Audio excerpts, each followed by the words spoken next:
যে মুরব্বী মানুষটা এইভাবে নিয়ে যাওয়া লাগতেছে খুব দুঃখজনক।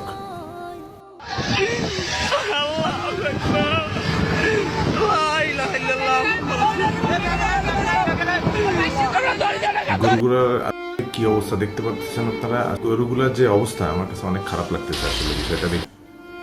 ভারত আমার মনে হয় যে আমাদের বাংলাদেশকে জানিয়ে পানিটা ছাড়া উচিত ছিল, তাহলে অন্তত পক্ষে এই যে পশু পাখিগুলো এইগুলো অন্তত পক্ষে কোনো জায়গায় শেল্টার নিতে পারত।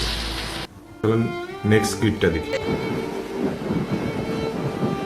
যে দুর্ভোগটা দেখতে পাচ্ছেন এখানে যে যাবে সে রাস্তাটাও কিন্তু নেই, রাস্তায় পানির কারণে মানুষের অবস্থা অনেক খারাপ। নেক্সট ক্লিপটা দেখি।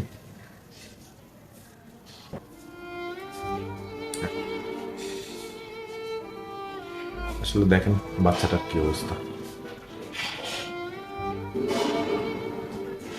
যাদের ছোট বাচ্চা আছে চিন্তা করতে পারছেন তাদের কি পরিস্থিতি হচ্ছে। এই দেখুন এই যে বাঁধটা এখানে ছেড়ে দিছে, এই বাঁধটা আসলে কি এই এত পানি যদি একবারে ছাড়ে তাহলে কি অবস্থা হয়।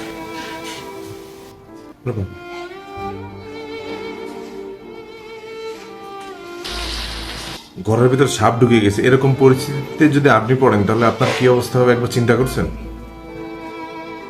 কি পরিমাণ পানি, আরে আল্লাহ কি পরিমাণ পানি। এভাবে যদি এত স্রোতে আসে, তো এত স্রোত আসলে তো আসলে কোনো মানুষের পক্ষে ওই স্রোতের সাঁতার জানেই না। যদি আমার মতো অনেকে আছে যারা সাঁতার জানে না, তাদের তো কোনো বাঁচার কোনো আশাই আসলে থাকবে না। জীবনে মানুষ বেঁচে থাকে কিসের আশায়, শেষ বিদায়টা যেন একটু সুন্দরভাবে হয়। তো এখানে যেটা হচ্ছে আপনারা দেখতে পাচ্ছেন, শেষ বিদায়টাও তার সঠিকভাবে হচ্ছে না। একটুখানি মাটির খোঁজে কিভাবে তাদের যাওয়া লাগছে। আল্লাহ সবাইকে হেফাজত করুন।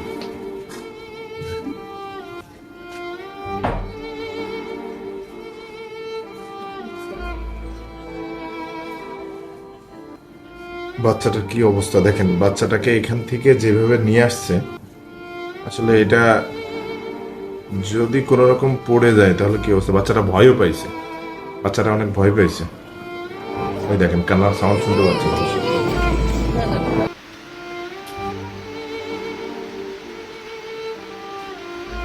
কার ঘেরের মাছ সব চলে গেছে। পানির যে স্রোত আসলে এটা কল্পনাও করা যায় না যে ভারত এভাবে পানি আটকে রাখবে এবং কিছু সময় পরে তাদের ওদিকে কোনো রকম সমস্যা হলে বাঁধটা খুলে দেবে আর বাংলাদেশের দিকে ভেসে দেবে। তো আমাদের সরকারের প্রতি আহ্বান জানাচ্ছি, এই বিষয়ে কোনো রকম অন্তর্বর্তীকালীন সরকারের কাছে আবেদন জানাচ্ছি, এই বিষয়ে আসলে কিছু করা যায় কিনা একটু দেখলে ভালো হয়। এটা অবলা প্রাণীগুলো কিভাবে আসলে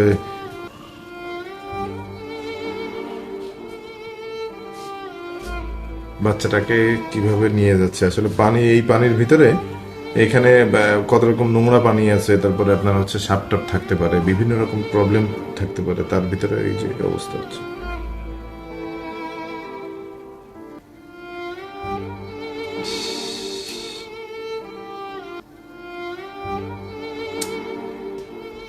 কার বাড়িটা চলে গেল রে, ছাদের বাড়ি।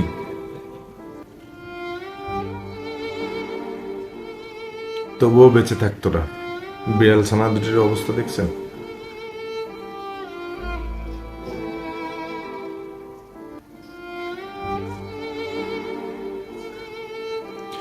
সাপ ব্যাঙ খেতে খুব পছন্দ করে, কিন্তু দেখছেন যখন বিপদে থাকে তখন পশুরাও বুঝতে পারে যে সাপের মাথায় ব্যাঙ আছে, তবুও তাকে খাচ্ছে না।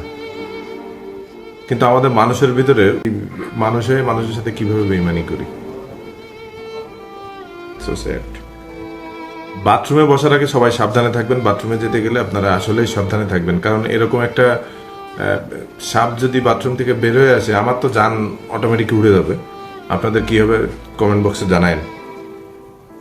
2024 সালে এসে আমরা আসলে অনেক কিছুই দেখলাম, নতুন স্বাধীনতা পেলাম, বিভিন্ন ধরনের যত সমস্যা আছে সবই আমাদের এই জেনারেশনে দেখতে পাচ্ছি। এখানে দেখছেন ট্রেনের অবস্থা কি, ট্রেন চলাচলও বন্ধ হয়ে গেছে পানির কারণে। একজন প্রকৃত ব্যবসায়ী কিন্তু বুঝতে পারবে তার কি পরিমাণ ক্ষতি হচ্ছে। এই যে যে মুরগিগুলো মারা গেল, দেখা যাচ্ছে এই লোক দেউলিয়াই হয়ে গেছে, মানুষ অনেক কষ্টে আছে। নোয়াখালীর মানুষরা আসলে অনেক কষ্টে আছে। আমরা সবাই যে যার জায়গা থেকে করতে পারি সেইগুলো আমরা যেন বন্যার্থদের মাঝে পৌঁছে দিই।